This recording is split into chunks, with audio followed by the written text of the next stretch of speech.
All right. All right. Well, thank you, Ben, for inviting me. This is a trip back to Rowan for me. I was here pre-pandemic, 2018. We did an online event, 2020. So I guess this is my third Rowan event. And Rory, thank you so much for that. That's a really great introduction and the plug for the book, because that was, I hadn't even thought of that, but that's the timing couldn't be better. So thank you.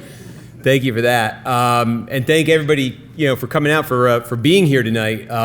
It's funny, Ben had gotten in touch with me a long time ago, about a year ago even, saying, hey, could you do something after the 2022 election? I said sure, and kind of picked a date that I thought was safely far away from the election, December 8th. Then we ended up with this Georgia runoff, and so I emailed him about a week ago. I said, just so you know, there's not a 0% chance that they're still counting votes on Thursday, so maybe we need. So it was 11:20, I think, on Tuesday night. We called Georgia this week, and that was a much earlier night than I expected, and I was extra pleased because it meant I get to come down here on Thursday, no problem. So, and with the end of that Georgia runoff on Tuesday, this is why it really felt good to leave the building on Tuesday night. Election season is finally over. And which really only means that 2024 starts and we can start focusing on it. But it means that between now and 2024, we can try to digest and make some sense and learn a few things maybe from what happened in 2022. So I'll take my kind of first pass at it tonight, and then we'll just we'll do some questions. I always look forward to that as well. But I'd start by saying, and I think a lot of folks out there probably feel the same. This was a midterm that was unusually unpredictable. That ended up being, I think, surprisingly in some places, in ways suspenseful on and after election night, and that defied a lot of the lessons of modern political history for how these midterm elections are supposed to go. I think we watched some of the sort of supposed rules of politics and elections be rewritten a little bit, or at least called into question by this year's midterm election. So it's a particularly fascinating one. I know when I was here in 2018, Donald Trump's midterm, he had a mid-range approval rating, and his party lost the House, and they lost about 40 seats, and that was, about what you'd expect.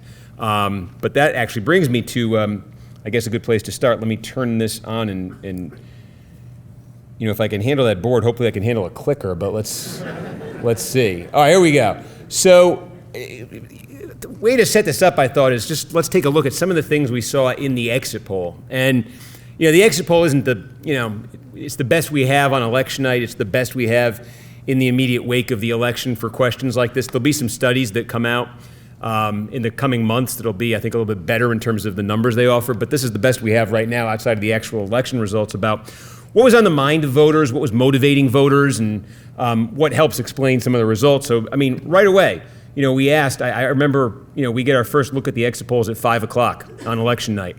And this is one of the things you see right away. It wasn't a surprise at all. I think every poll publicly, it looked like this, but not even a quarter of the voters thought the economy was in good shape. More than 3/4 thought it was not that good or poor.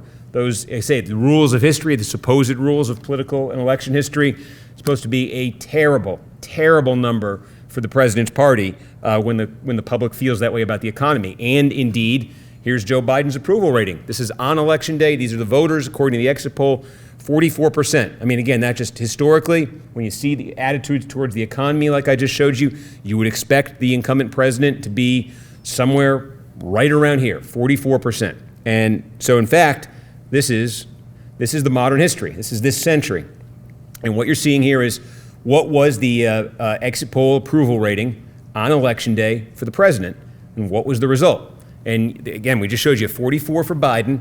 That's right in the same range that was disastrous for the four the presidents during the four previous midterms. Trump, I just mentioned, 2018, he was 45% approval in the midterms. His party lost the House. They lost 40 seats in the House. They actually did pick up 2 in the Senate. It was If you think back to that Senate map in 2018, it was unusually favorable to Republicans in that there were Democratic incumbents in places like North Dakota and Indiana, Missouri. So there were opportunities there for Republicans to make gains even in a very, very bad political climate. And that's what Republicans did when it came to the Senate in 2018. But the House, that was absolutely in line with what you'd expect for a president with a 45% approval rating. In 2014, you look at Barack Obama, 44%, same number Biden had this year. You see that 13 number on the House, and you say, it wasn't that bad. That's because the Democrats were already buried in 2014. And by losing 13 seats, that brought them to their lowest level of House seats since 1928.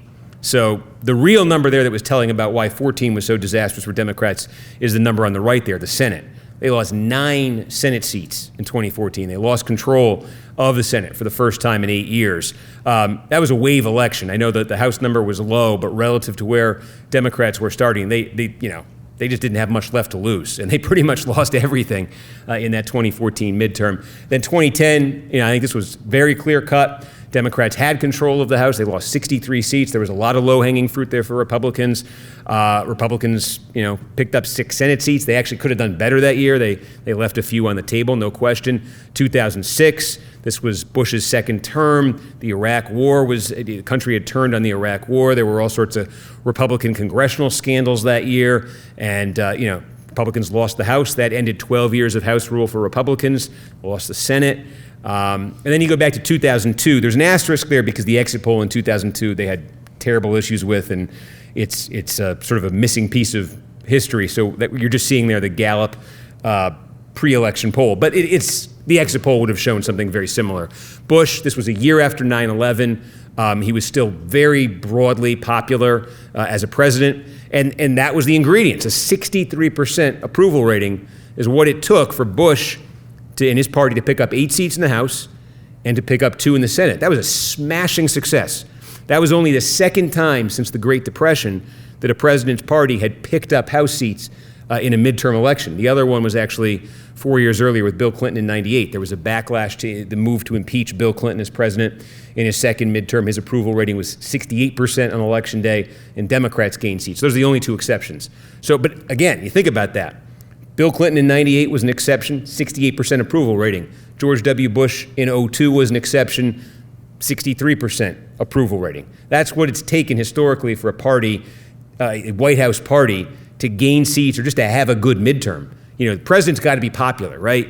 And then that, of course, brings you to what's so strange about this year. The president was not popular.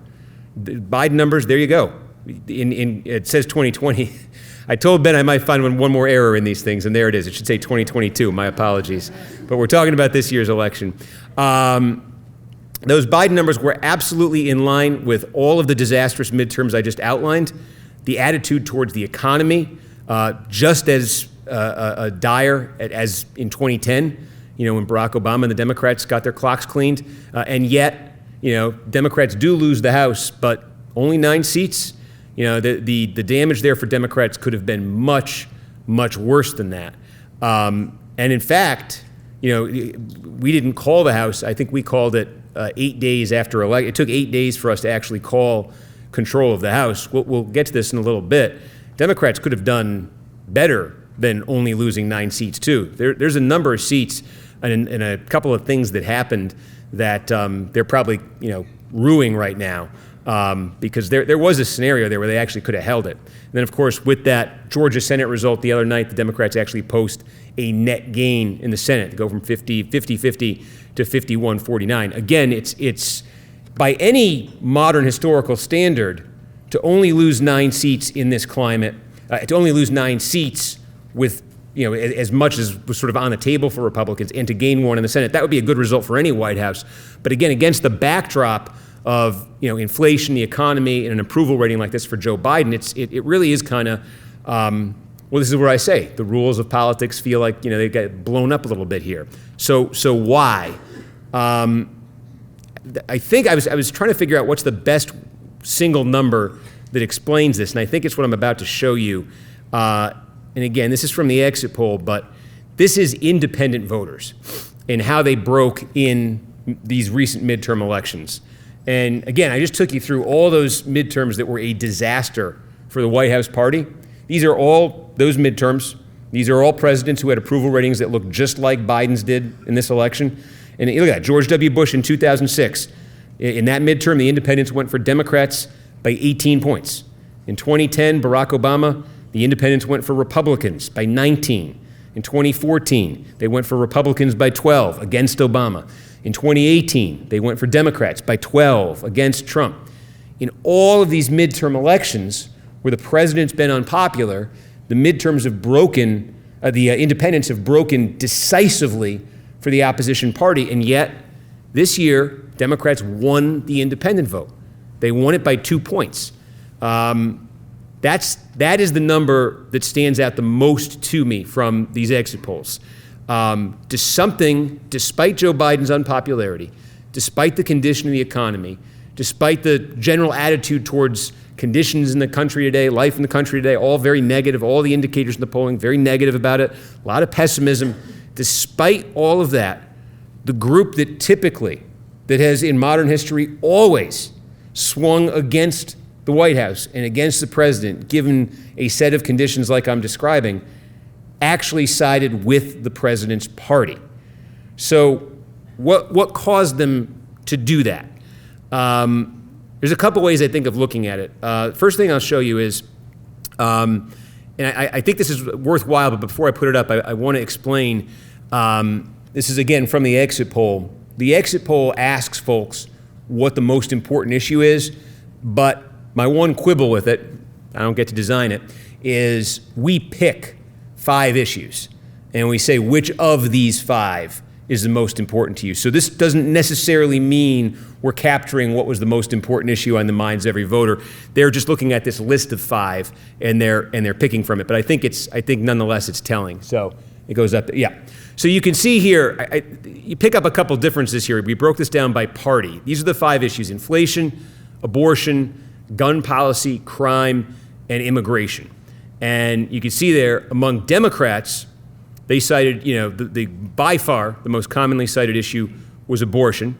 And I do think, the Supreme Court decision in the middle of the year, the Roe v. Wade decision, certainly there's evidence there that inspired, I think, a little bit more Democratic turnout. In certain places, wasn't across the board, but suburban Democratic turnout. I think you might be able to link a little bit to the decision, the Supreme Court decision. And I think, again, not surprisingly, exact same number when you ask Republicans. Inflation was their top issue, overwhelmingly, 43%. And then you look at independents, and you get kind of, not surprisingly, I guess, a mix between the two. Inflation still clocks in as number 1 issue, abortion number 2. You see gun policy, crime, immigration. So what I did then is I said, well, okay, how did the independents who said inflation was their top issue vote? How did the independents who said abortion was their top issue vote? So let me show you that, because there's just very stark differences here. So again, the independents who cited inflation as their top issue, they overwhelmingly broke Republican. Crime, immigration, overwhelmingly Republican. Gun policy, overwhelmingly Democrat. And then look at that abortion number there. Again, 63 points. Democrats, independents who said that abortion was their top issue from this list, went for the Democrats by 63 points. I do think, again, I think abortion may have motivated some Democratic voters, particularly in the suburbs, and I do think it may have shifted some independents toward the Democrats. I don't think it was a huge number, but I would say this because you look at the exit poll result and you see that number, and if you looked at when the Supreme Court decision came down, which was June 24th of this year, there were several House special elections that were held in the wake of that. There was the most prominent one was in the Hudson Valley of New York, but there were several others that weren't necessarily the most competitive, didn't get a ton of headlines, but where you saw Democrats overperforming. And we had seen a number of House special elections before that Supreme Court ruling on June 24th, and the Democrats were not overperforming expectations. And then in every House special election after the June 24th Supreme Court ruling, they didn't win them all, but Democrats overperformed expectations. And so I do think taking a step back now after this November election and trying to figure out why independents sided with Democrats, why Democrats didn't get hit with the red wave that a lot of folks were expecting, including a lot of Democrats. I do think there was a share of independent voters who may have been persuaded on that Supreme Court decision and may have voted on that issue, and that may have helped Democrats. The other thing, though, is, and I think this is the bigger issue, it's this. We ask independents their general attitude towards the two major parties, toward the president and toward the former president, the immediate former president. And I think you could look, I mean, just look at this. Look how stark this is. Again, this is an electorate that Joe Biden had an approval rating of 44% with. They're not nuts about Biden. They're not nuts about the Democratic Party. That's a majority of independent voters with a negative view of the Democratic Party. That's 60% with a negative view of the president. And yet, like we said, by a 2-point margin, they voted for the president's party. And I think it's when you look at those bottom two, you really start to see it. If you think the Democratic Party is unpopular with independents right now, and it is, the Republican Party is even more unpopular, significantly more unpopular. Democrats are 10 points underwater with independents, Republicans 30 points underwater. And then you get to Donald Trump, 46 points underwater with independent voters. And I think there's a sort of confluence of things that happened this summer. We talk about the Supreme Court ruling on abortion that happened June 24th. But I think you also have to remember when you start looking at numbers like this and try to figure out why independents, despite all their negative attitude towards Biden and the Democrats, voted Democratic. This was also the summer of the primetime televised January 6th hearings. And I wasn't sure at the time what exactly to make of that. Was this, I mean, there was a very choreographed event, obviously. It was made for television. There was an intent there, certainly, by the folks putting it together, a hope that they would reach voters and persuade voters, to turn on the Trump Republican Party. When I see numbers like this, I start to think I strongly suspect that those January 6 hearings did have an impact this summer. They did remind people of something that, the vast majority of folks in this country were horrified by, January 6th. They connected, fair or not, I think in people's minds, certainly that connection that Democrats want to make between January 6th and Trump, January 6th and Trump and the Republican Party. I think those hearings probably did have some success in forging or reinforcing those connections in people's minds. Remember, too, that this summer is when you had the FBI raid of Mar-a-Lago. So again, you had a drama that played out, swirling, all sort of consuming media coverage for days that was very reminiscent of all sorts of episodes during the Trump presidency that's playing out, a year and a half after he left the presidency. But it was very reminiscent of, things that were happening when he was president. And I think that the attention that was generated by the FBI's raid of Mar-a-Lago, I think brought back to the fore a lot of people's attitudes towards Trump, both pro and con. But you can see here among independents, the attitude towards Trump are much more con than pro. And then I think, also this summer, as all of this is playing out, in one primary after another, you had candidates being nominated by the Republican Party, high-profile races where candidates who were very strongly tied to, endorsed by, supportive of Trump's rhetoric around the 2020 election were winning these Republican primaries. Trump-backed candidates were winning major primaries, and each one of them was generating a headline, getting attention, and reinforcing it. It's the message that Democrats hoped would be reinforced by the January 6th committee hearings. The message Democrats hope, among other things, people would get out of that is, Trump, Republicans, they're still kind of, attached at the hip. Well, these primary results were kind of sending the same signal. And then you had the Mar-a-Lago raid, as I say, and then it was literally, the weekend before the election, you've got stories, and in Trump himself hinting that he's on the verge of announcing another presidential campaign. So you had headlines on the eve of the midterm election of Donald Trump basically saying, it's certainly clearly expecting a strong Republican showing in the midterms and kind of teeing up that, hey, it's going to be a great election for us on Tuesday, and then on Wednesday, I'm going to be a candidate for president again in the path to it. So again, I think Democrats had hoped from the very beginning of this cycle that, I think they recognized early on in this cycle that they were likely to be facing some pretty strong headwinds politically. And I took you through what those all were, and they were indeed facing all of those headwinds. And if they needed any reminder before this midterm, they got it from New Jersey last year and Virginia last year. Because I think everybody walked away from those gubernatorial races last year with Youngkin winning in Virginia and with Murphy getting a very unexpected scare here in New Jersey. I think everybody walked away from that saying, well, geez, wait till you see what happens next year, because if New Jersey could get within 3 points in the governor's race, there's going to be all sorts of Democratic carnage across the country.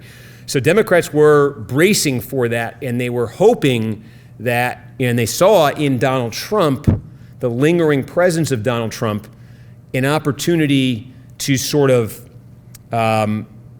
perhaps offset, all of the negatives that they face in this environment, and offset it by, well, you can see it right here. These are the numbers that tell the story. Those negative views of Trump, those negative views of the Republican Party, if they could get people to vote on that instead of their views of Biden, instead of their views of the Democratic Party, and instead of their views of the economy, then they would have a chance. And I think that is the story, the biggest takeaway to me of this election. It was, Republicans actually will end up winning the House popular vote, probably by about 2 points. In key state after key state in the exit poll, Joe Biden's approval rating, we showed you nationally, it was 44%. In some of these key states, it was even lower. It was 41% in Georgia, where Democrats just held on to that Senate seat the other 2 days ago.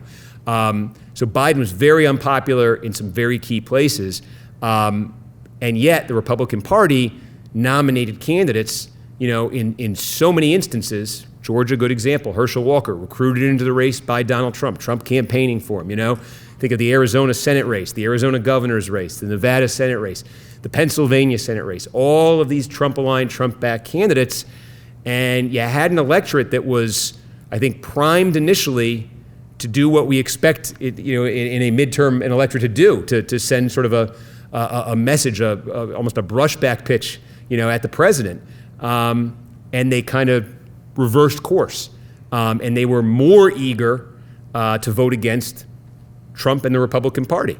And I think that's independents, some Republican-leaning independents, and even some Republicans. Because again, when you look at these electorates, Georgia being a prime example, Brian Kemp, the Republican governor of Georgia, had no problem winning re-election. Remember, Brian Kemp had verified, had signed off on the 2020 election in his state, stood up to Trump and his claims about the Georgia election being fraudulent. Trump, earlier this year, recruited a candidate into the governor's race in Georgia to run against Kemp, David Perdue, the former senator, and Kemp beat him in a primary and beat him easily. And then Kemp went on and easily won the general election, by 8 points. Those same voters in Georgia who gave Kemp an 8-point victory and who gave Joe Biden, according to the exit poll, a 41% approval rating, did not elect Herschel Walker to the U.S. Senate. They actually voted on Election Day in November, they voted for Warnock by a point over Walker. Not quite 50%, that's why we had the runoff. And then in the runoff, you saw it. I mean, it's the number one thing I was looking for in that runoff the other night was I was looking at the counties in Georgia, the Republican counties, where Kemp had outperformed Walker by the most in November. Was there a sign that those voters had reluctantly come out to the polls and voted for Walker anyway out of partisan loyalty or a desire to send Democrats a message, whatever it may be? And it became clear as the night went on that wasn't the case. A lot of them stayed home. It's clear, I think, that a lot of them stayed home, and some of them came out and voted for Raphael Warnock, the Democrat. But they were not going to vote for Herschel Walker. And it wasn't just a Herschel Walker in Georgia phenomenon. This was something we saw in key race after key race. Another way of looking at this, I think, is here's a question we asked in the exit poll, and this gets to the image of each party and the lingering presence of Trump. We ask about, is either party, in your view, extreme? And then we ask, well, I'll show you and then take you through it here. We asked a series of questions about attitude towards extremism within each party. And we ultimately ask, only Republicans, only Democrats, both or neither. And this is, again, among independent voters. And I think, again, this is striking. There's a lot of independent voters who think, they're Republican leaning, and they think not a huge problem with the Republican Party. It's the Democrats who are extreme. But there are more who think it's the Republicans who are the extreme party. It's a lot of independent voters, by the way, who think one party or the other is too extreme.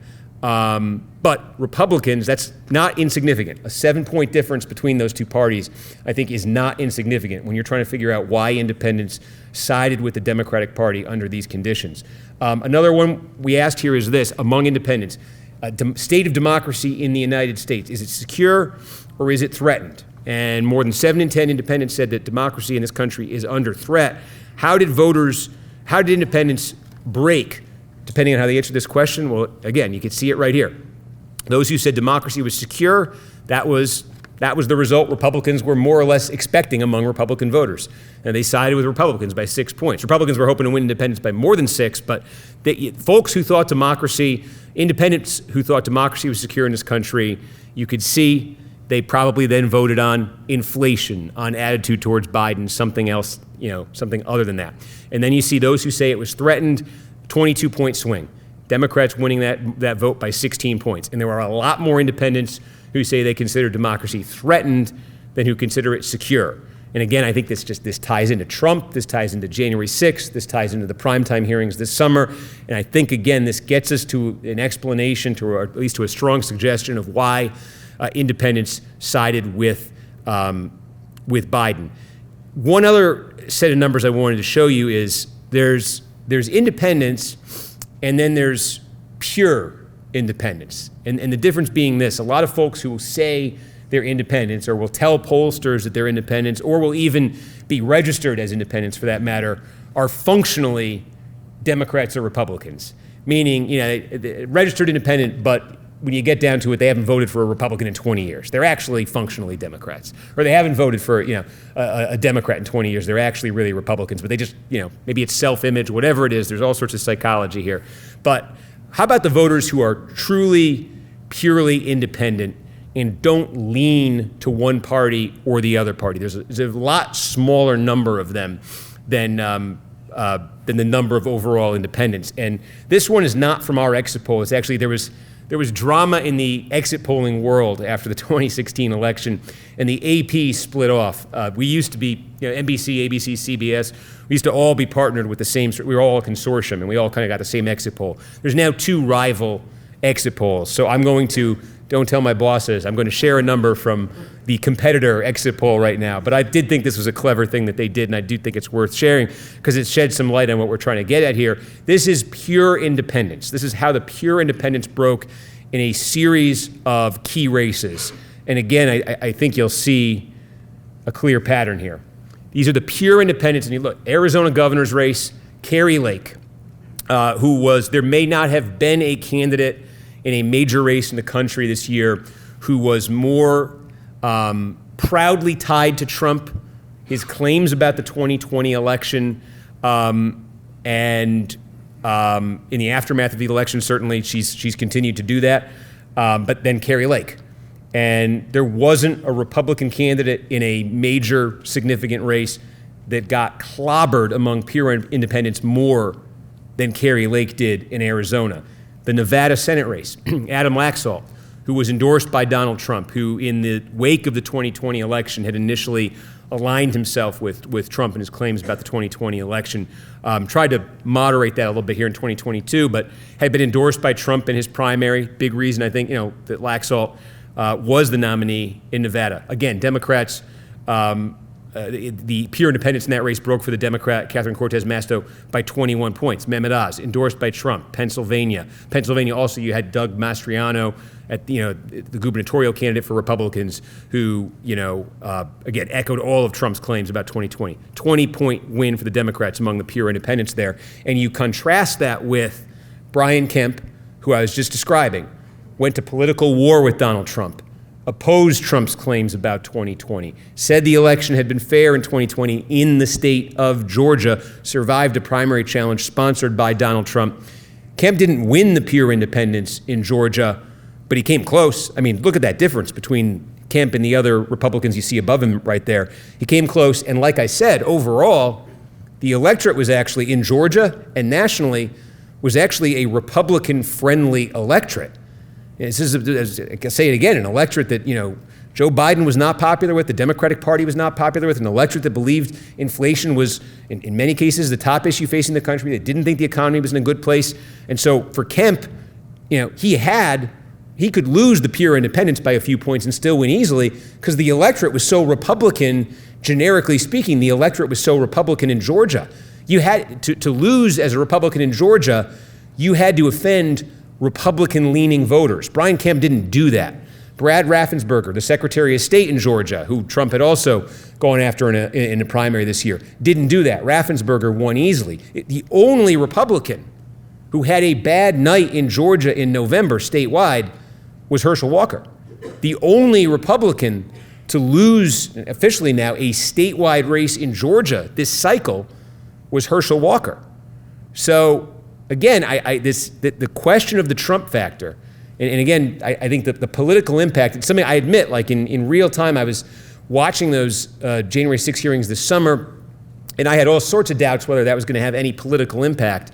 But I strongly suspect now it was part of kind of a swirl of Trump and January 6th related events, developments, statements, things that really took an electorate that was otherwise primed to vote Republican, and in key races brought them over to the Democratic side, and in races where folks simply felt they were choosing between Democratic and Republican control of Congress, something like that, it brought them to the Democratic side. It brought independents to the Democratic side. Ron DeSantis in Florida. That's an interesting one. He wasn't, Trump didn't go after him the way he went after Kemp, but if you remember in the final month of the campaign in Florida, Trump was taking shots at DeSantis. He's calling him Ron DeSanctimonious. He did not have him at his rally. He did a rally with Marco Rubio, did not have him at his rally. DeSantis, came into being as a statewide political force in Florida in 2018 with an endorsement from Donald Trump. And it's clearly, it bothers Trump that, somebody he feels he kind of created politically has now emerged as such a powerful force nationally within the Republican Party, and there's so much conversation about whether DeSantis is going to run against Trump in 2022. Clearly, Trump does not enjoy this, and is letting folks know publicly now. But it's a long way of saying DeSantis forged an image in the last 4 years that was independent of Donald Trump. And that was reinforced by Trump's behavior toward DeSantis in the final month of the campaign, Trump's public behavior toward DeSantis in the final month of the campaign. And again, I say that's notable because there's DeSantis winning the pure independent vote in Florida by a point, and winning the whole state by nearly 20 points. But again, a totally different result than these candidates who were just sort of, who tied themselves and tethered themselves as much as they could to Donald Trump. A totally different result with pure independent voters. Just a couple more to end on here quickly. Bring it back around to the total House picture. These are, first I'm going to show you what you're seeing here these are the seats where Republicans made gains. The numbers, I just want to say, are a little funny here because the Republicans are officially going to get a net gain of 9 seats in the House. Remember, this was a redistricting year, so some states lost House seats, some states gained House seats. So there were a lot of newly created House seats in different states. So this is counting, if you won a newly created House seat, where either party, we're coloring it in for you. So you're going to see 22 on this screen and 10 on the next, and you're going to think it was a 12. It doesn't quite work that way because of redistricting. Just take my word on it. And I won't go any further on the math. But what I want to point out on the map of Republican gains is I had said earlier that Democrats are probably ruining a couple of things right now. And one of them is, can't zoom in on it, but New York State. And New York State is one of the mysteries of this election. Because in New York State, Kathy Hochul, the governor, a Democrat, did get reelected, but it was not a good night for her party. And frankly, while it was a good night for her in the fact that she won, she didn't win impressively at all. She won very, very unimpressively. She got huge margins in New York City and out in Erie County, Buffalo, which is her political base. And she got and in Westchester, she did well in Westchester County. She got absolutely clobbered in the rest of the state. And so did her party. And you can't quite see it there, but Republicans picked off 4 Democratic seats in New York State. Now, the backstory on this is that Democrats in New York State, with the governorship and with all of the political power in the state, had tried to gerrymander the map, the House map, to create Democratic gains out of New York State. And they originally drew a very, very different map than the one that was in effect for the election. What happened was Republicans sued and won, and they won in court. And the lines were redrawn by a court, the New York congressional lines. And under the new map, the court-drawn lines, the Democrats lost, as I say, 4 seats right here. So again, the House is landing at 222 to 213 for the Republicans. If the Democrats had just not lost 4 seats in New York State, it'd be 218 to 217. I mean, and the House would be that closely balanced right now. And there's a 5th seat where there was a Republican incumbent who was retiring, and this is in the Syracuse area in New York, where Democrats thought they could get a pickup. But again, they lost that too. So the Democrats missed a pickup chance, lost 4 seats. One of those seats was Sean Patrick Maloney, the chair of the DCCC, the National Campaign Committee that does, I mean, it's the first time in 30 years that a national party committee chair, campaign committee chair had lost. It was Guy Vanderjack from Michigan lost a Republican primary in '92, Sean Patrick Maloney in 2022. What happened in New York, I say, is a bit of a mystery because all of these dynamics I'm talking about the centrality of, I think, Trump, of January 6th, potentially of abortion, these are all the buttons Democrats pushed in New York. They didn't work for them in New York like they worked in so many other places. And Republicans in New York really pushed crime, quality of life, what's going on in New York City, the changes in New York City in the last 5 years or so, just rising crime rates, this sort of thing. Headlines certainly coming out of New York City, people getting pushed onto subway tracks, that sort of thing. And I think it's pretty clear that resonated. Republicans tried this nationally. They tried this issue of crime nationally, and you just clearly can see from the results it didn't move the needle that much. It absolutely, I think, did in New York. And for that matter, another place where you see Republicans had at the congressional level, I think, a good night, a better night than expected, 2 other places. One would be California, and they didn't post many gains in California. You could see 1 there. But they also, Democrats thought they could pick off a number of Republican-held congressional seats in California, and they really didn't succeed at that. And I think the most striking example, and the one I bring up that I think is a parallel to what I'm describing in New York, is the 27th District of California, which actually, it's all in Los Angeles County. It's the far fringes of Los Angeles County. To make a parallel here, it's sort of, it's in Los Angeles County, but I would say it's not politically of Los Angeles County, but it still voted for Joe Biden by a double-digit margin, the 27th District of California in 2020. Had a Republican incumbent, Mike Garcia, who had won in 2020 by 333 votes. It was the second closest congressional race in the country. Democrats were very, very confident they could knock off Mike Garcia and win that seat. Instead, Garcia won it. He won it easily. He ended up being the 218th call that we made. So we called control of the House for the Republicans with the 27th District of California.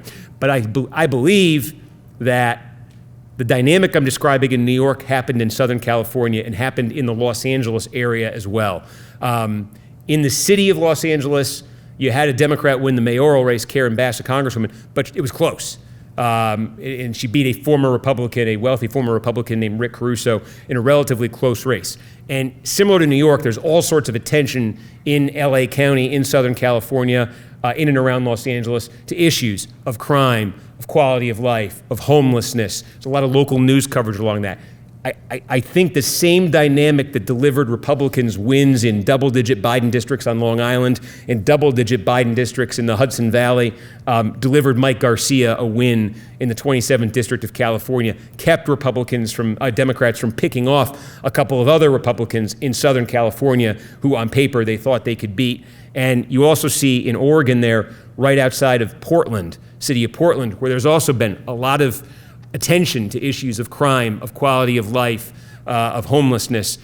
In that district that you see that's turned red there, Democrats in their primary threw out a longtime incumbent, a moderate named Kurt Schrader. They replaced him with a progressive, a candidate much more progressive than Schrader, and then they lost the seat. And again, I do think that's a twist on this election, where I do think broadly what the big takeaway story is that independents turned towards the president's party unexpectedly, I think in a reaction to the lingering presence of Donald Trump and to opinions and thoughts about Trump and January 6th and the 2020 election and the Republican, all of those things. But I think there are some significant local pockets in the country where that wasn't what drove voters. And I think New York, Southern California, Portland area come right to mind. And Arizona is interesting, too, because Republicans gained 2 House seats out of Arizona and defended an incumbent who was successfully defended an incumbent seat while losing all 4 statewide offices and all 4 statewide Republican candidates in Arizona for the U.S. Senate, for the governorship, for the Attorney General's job, and for Secretary of State. All 4 were endorsed by Donald Trump in their primaries. All 4, to some degree or another, had echoed Trump's claims or sentiments about the 2020 election, and all 4 of them lost. And yet, at the congressional level in Arizona, Republicans had a successful night. There was a point in the week between election night and when we called the House when it really seemed possible Democrats were going to hang on to the House.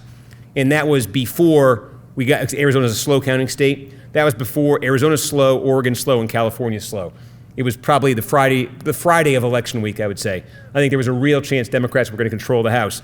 And then Arizona, Oregon, California all came in a little bit late, and Democrats suddenly weren't getting what they were getting just about everywhere else in the country. So I think you add New York and those western states I'm talking about, that's the difference between Democrats coming close to holding on to the House and losing the House. And I think there's stuff in there that they could be kicking themselves over, probably are kicking themselves over. And then these are where Democrats made their gains.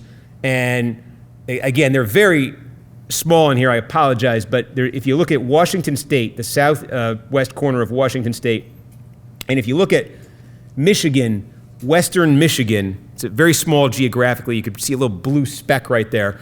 But I think this is another area, this is where that Trump factor came into play.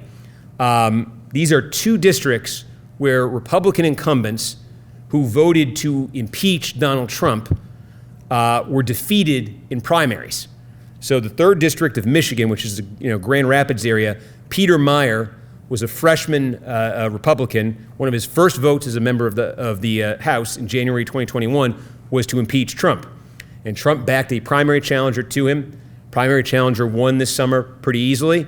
And the district, which got changed by redistricting too, it was going to be a tougher district for any Republican to run in, but suddenly you had an unabashedly pro-Trump, candidate who got the nomination on the strength of, Republican voters' backlash against a Republican who voted for impeachment. That race wasn't even close on election night.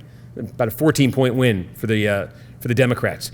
And in Southwest Washington, Jamie Herrera Butler, again, Republican, voted to impeach Trump.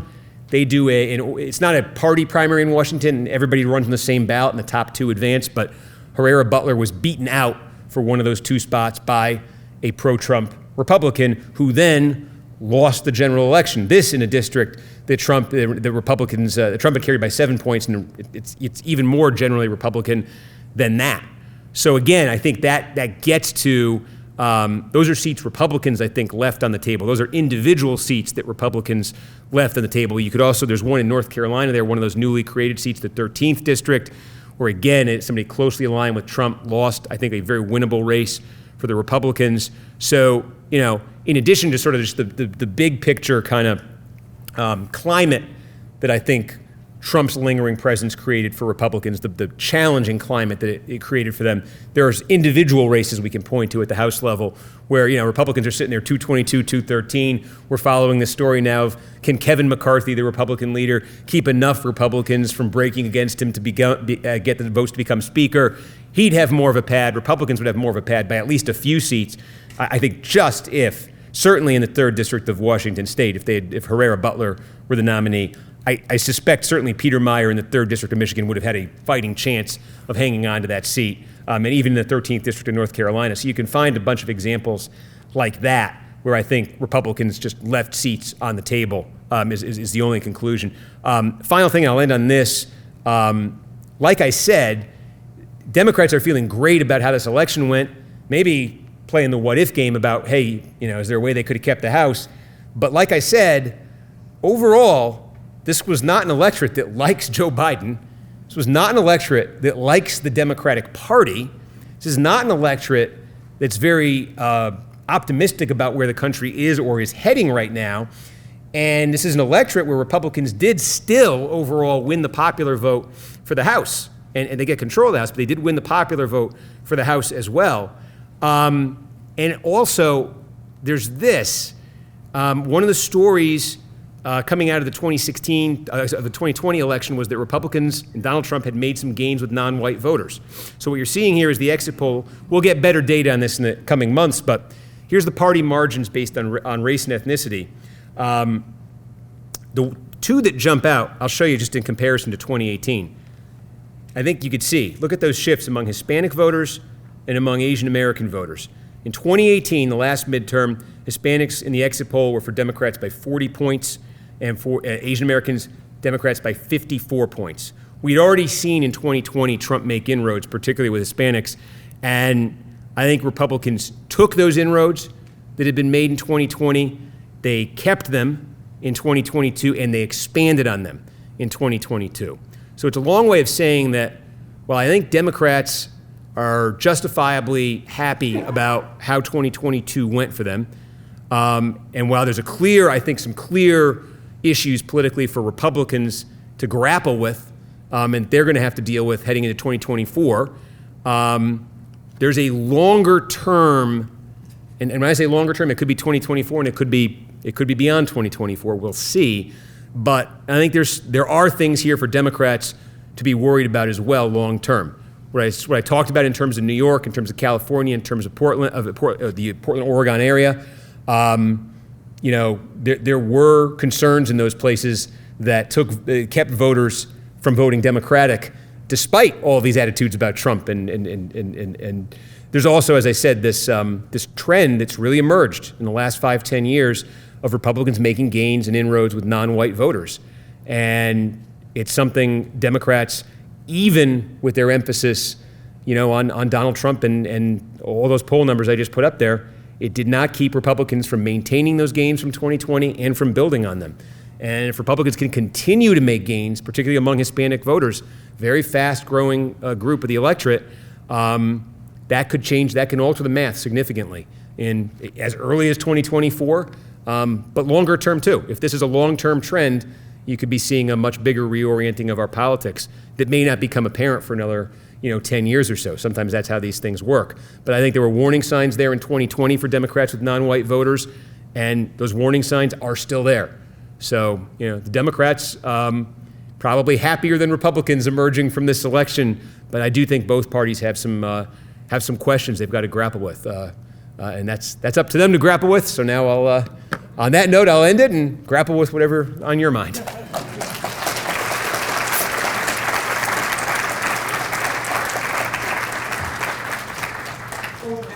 Great. We got a little bit of time before Steve, I promised him he'd be back on the road around 8:30. So we had a bunch of questions that got submitted as many of you registered online. I just want to try and run through them, or as many as we can. We had several questions for you about how you do what you do. People are fascinated by this. So can you, as we try and run through a few of them here, take us through how you prepare for an election night? How long does it take? How does this process work? At this point in your career, do you have a team of people feeding information about every county in Georgia and Arizona and Nevada and California, et cetera? I mean, do you have to memorize just binders of this stuff? How does it work? I never have walked into an election night thinking I'm actually prepared enough. And I feel a level of dread before each one that gets worse and worse. Because in the process of preparing, I become aware of how much I don't know. And it can get overwhelming. I have a producer who's been working, I started doing this in the 2014 midterm. So I have a producer who has been working with me since then, and we've kind of developed a process, good rapport. Adam Naboa is his name. We also have on election nights, every network has a decision desk. So we have a good team. These are political data professionals. Ours, actually, we have a partnership with Penn, and our decision desk is actually based at Penn. So we're not physically in the same building with them. We used to be physically in the same building with them, but I mean, it's, you could get on the phone very easily and email, text, all that sort of thing. But I mean, they're watching things closely. We're comparing notes. It's the decision desk is very intentionally, and there's a history to this. I could explain if anybody's curious, but there's a history where at every network there's a real separation, a wall really between the decision desk and the on-air and the editorial and the management, and they're given very intentionally by the networks all sorts of latitude and deference in terms of making calls, and it's really the power to make these calls is given to them and cannot be taken back. So we work with them. As I set it up that way, it sounds like it's an antagonistic relationship. It's not. For us, it's a great partnership. But in terms of my prep, yeah, it is researching voting trends, demographic trends, population trends in different counties. It's been a disproportionate amount of time spent making phone calls to counties I don't know how to pronounce. And you just call a county office and see how they answer the phone.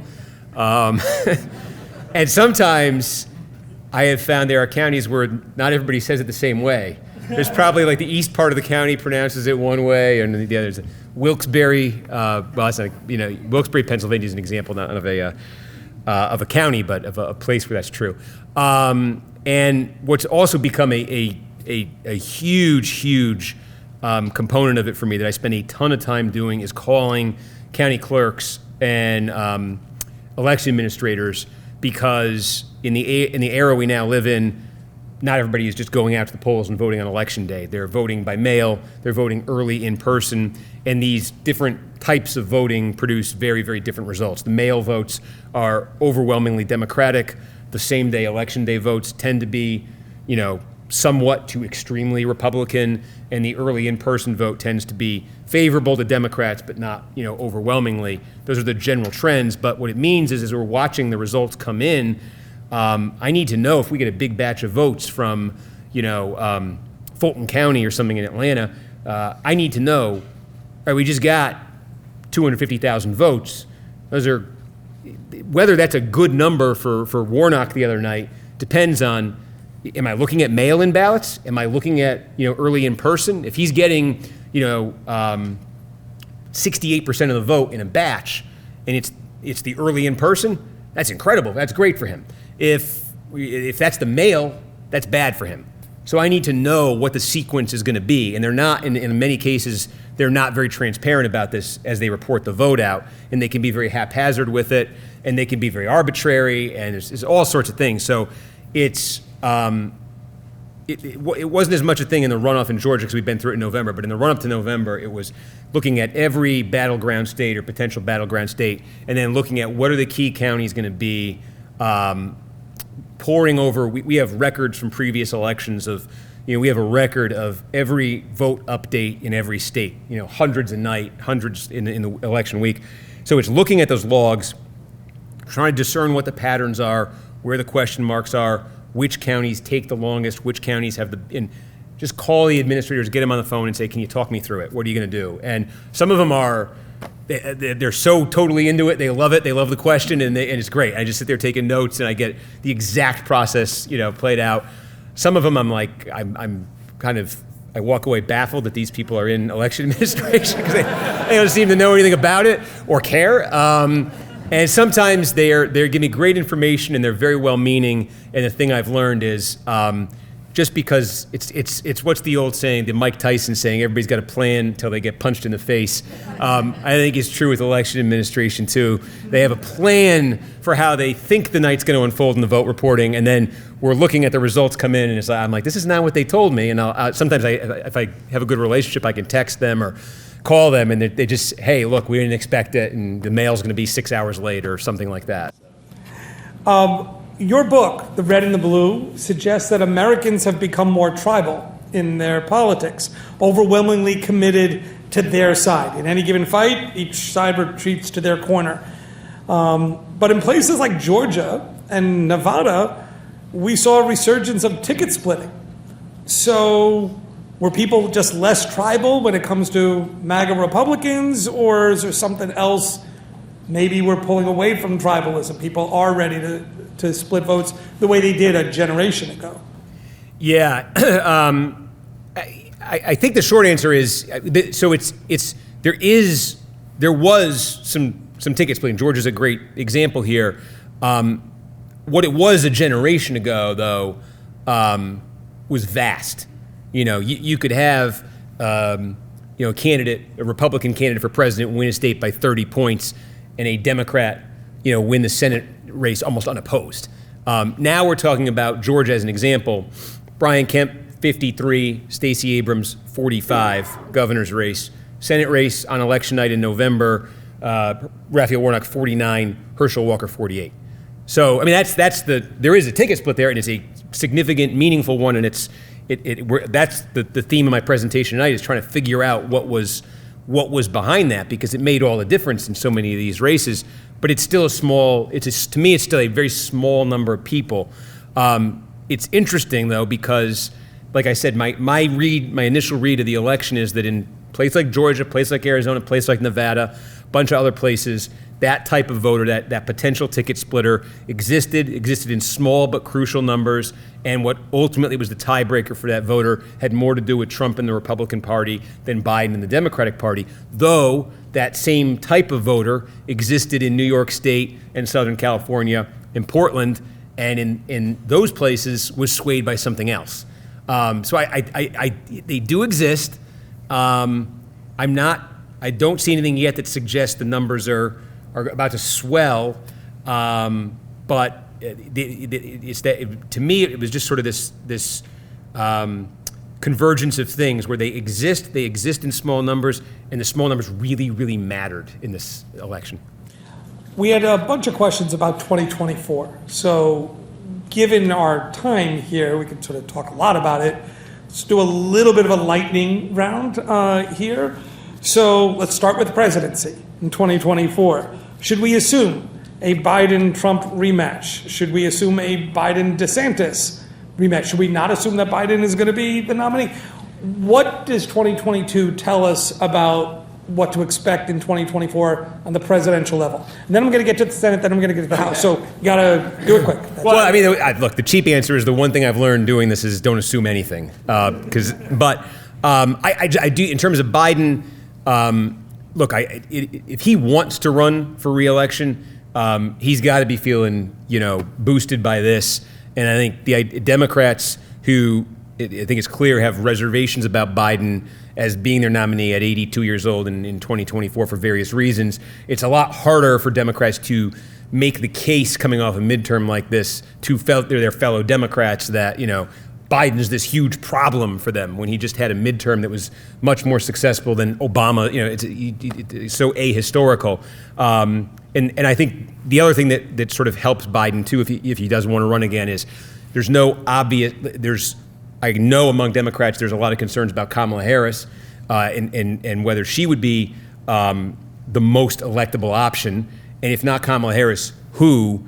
It could quickly, if Biden steps out of the way, it could quickly descend into very unruly, wide open, costly to the party kind of affair. And I think that's part of Biden's, if he does want to run, I think it's part of his pitch, is sort of like, his pitch to Democrats would be like, let me be the glue that kind of holds this messy thing together. I've shown you I can beat Trump. in the general election in 2020, and I've kind of shown you I can do it in 2022, I think is essentially what his message to Democrats would be. So I think if he wants to run again, I think good reason to think he'd be the Democratic nominee again.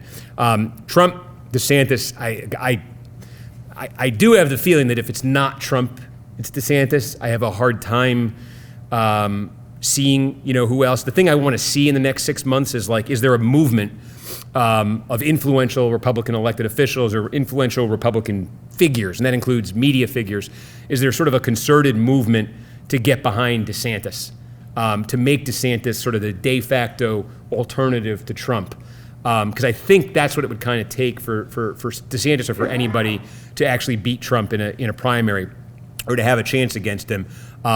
You need a lot of sort of consolidated support behind you, not, this one's with DeSantis, this one's with Pompeo, this one's with Pence. Is there an attempt to unify the non-Trump part of the party behind DeSantis? I'm curious.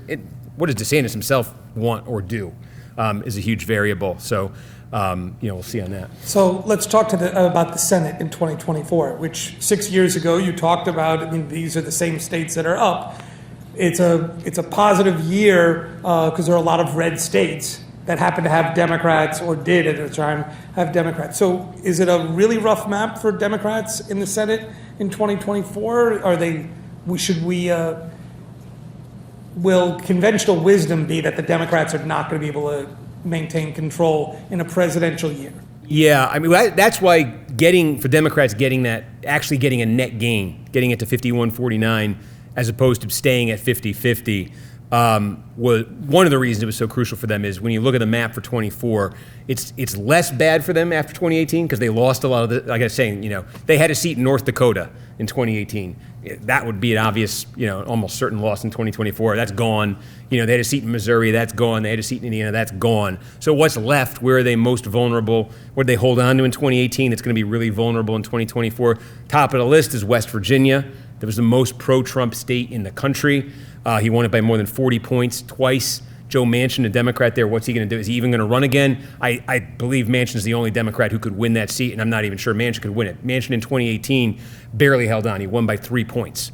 Does Manchin run again and get beat? And if not Manchin, I suspect that seat is probably gone for Democrats. So right away, you're 51, now you're down to 50. And now what else is on the table in 2024? Montana. John Tester survived in Montana. Again, close race for him in 2018. Montana's a little funkier than West Virginia. Politically, Democrats actually were competitive in the congressional. Montana's growing, picked up a congressional seat this year, and Democrats were actually competitive, relatively speaking, in that congressional seat. It's not as deeply and thoroughly red a state now as West Virginia is. And Tester's got some appeal there, I think. But again, he barely won in 2018. It's an obvious target for Republicans. And if Republicans just get a West Virginia and just get a Montana, that alone could be enough to get them to the Senate. And the third one, where Democrats, I think, really have to worry in 2024 Senate-wise, is Ohio. Sherrod Brown managed to get reelected in 2018. In hindsight, he got a little lucky, I think. He drew a Republican opponent who had all sorts of issues with his campaign, had all sorts of issues with fundraising. And I remember the election night in 2018, we were all expecting, first of all, the Democrats were expected to win the governor's race in Ohio based on the polling in 2018, and Sherrod Brown was expected to be reelected by double digits to the Senate. The Republicans instead won the governorship in Ohio in 2018, and Brown actually, for all the troubles of his opponent, Jim Renacci, only won by 6 points. And we've seen Ohio. Again, this is one of those states where Democrats, a couple cycles now, have had their hopes up right to the finish line in Ohio, only to lose by a substantial margin, and it happened again this year. And so I look at Ohio as a state where the trend is just clearly working against the Democrats, and Sherrod Brown has managed to win there several times now, but you could easily see his luck running out in 2024. So that's three right there. You look at a year like this, they held on. They certainly could hold on again in 24, but it's going to be tough. So let's just jump to the House. One of the interesting statistics that came out, this was referenced in somebody's question, and I double-checked it. There was an analyst who noted that a switch of 3,500 votes in just 5 congressional districts around the country, total, 3,500 votes, a switch of those 3,500 votes Nancy Pelosi is still Speaker. Those margins, the Boebert, Colorado seat, a couple of these New York seats that, yes, Democrats lost, but they were really slim margins. In a presidential year, when Colorado is likely to be blue, when the seats in California is likely to vote Democrat, when New York, are Democrats feeling up like, okay, we're close, but we're about to get a presidential year and we can pick up seats in blue states? Should they feel confident heading into 24? I wouldn't, like I said, because some of these I mean, again, like the Democrats,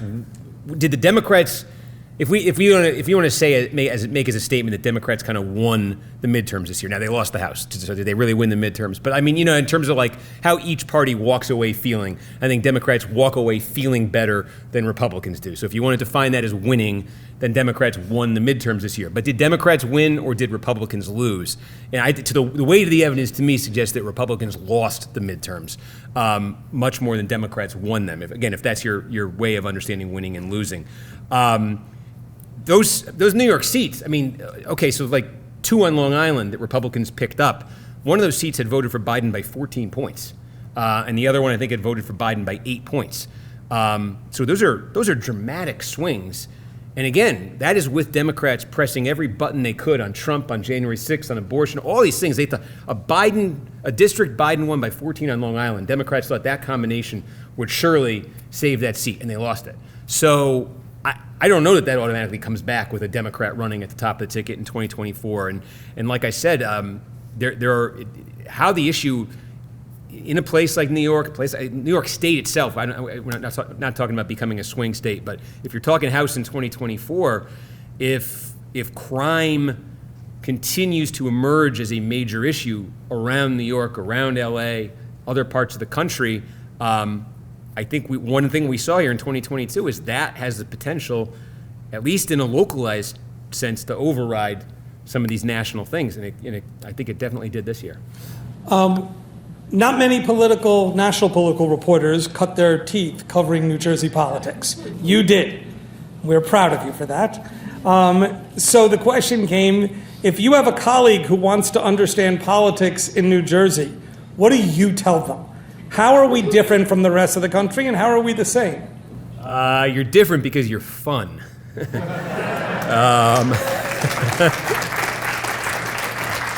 I love the question because it lets me talk about. I've been in the business, political journalism business, for basically 20 years right now, and by far, my 3 favorite years, 3+ were the years I spent covering New Jersey.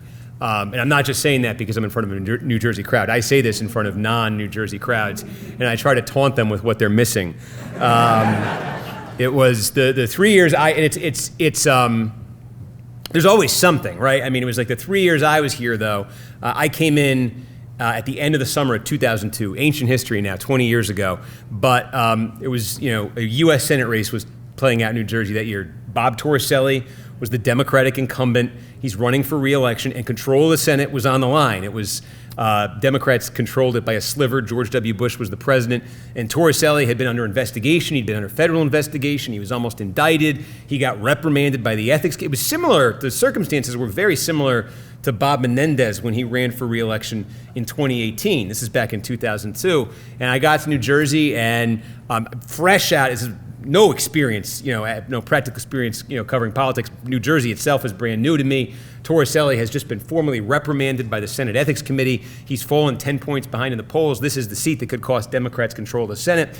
And my boss tells me, I've literally, I'm moving into an apartment as I get a call telling me that I've got the first interview with Bob Torricelli after a Senate Ethics Committee rebuke. And so, okay. So I remember I met him at the Trenton Marriott, which was around back then, and drove with him from Trenton to Camden, Labor Day weekend, 2002.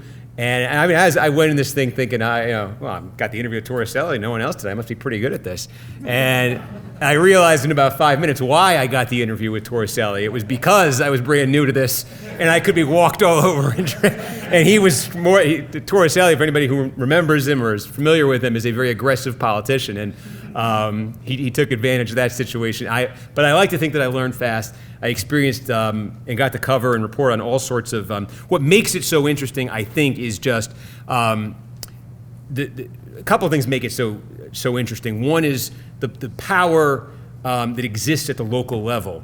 So the stakes are very high. Wherever you are in the state locally, the stakes are extremely high. And you're talking about again, it's like we talk about politics nationally now, and I feel like I'm covering a culture war. But when I was covering politics in New Jersey, especially when you're covering like Jersey City politics or something, I mean, it was about contracts, it was about jobs, it was about people trying to find income, and it was a fascinating thing because so much money was going into these races, and so much effort, and so much work, and so much organizing, and the stakes weren't about like these city council races or freeholder races. They weren't about grand.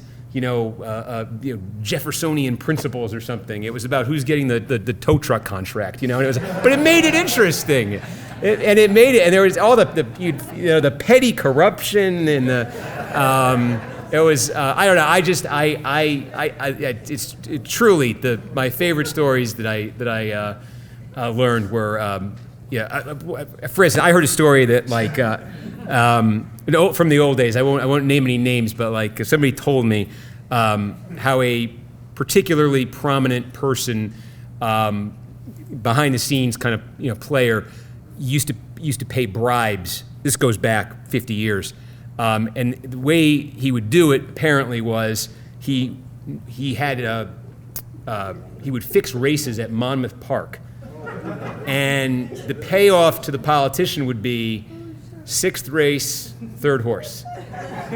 Don't bet more than $500, so no one will figure it out. And that would be, this goes from 50 years ago or so, but I'm like, that is unique. That is. I hear stories like that, and I would talk to people with other states are clearly not as sophisticated as we are here in New Jersey. I want to get to these last two questions so you can actually have a couple minutes to talk to people on your way out. We got, I don't know, half dozen questions about this particular topic. And I boiled it down to this. Do you dress this way in your regular life? Sort of. That's sort of, yeah, I never would have expected this, the pants thing to be a thing. I never, no. But I honestly chalk that up to it was COVID.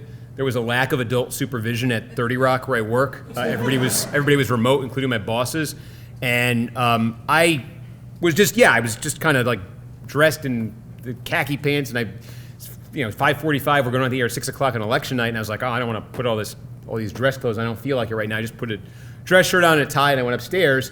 It was just out of laziness. And didn't think twice about it. And didn't have anybody there to tell me you're going to go on TV like that. And then the next thing I know, I still don't understand why, but it became some people got interested in it. So yeah. This is the question we end all of our guests who come to Rowan. What do you know now that you wished you knew when you were in college?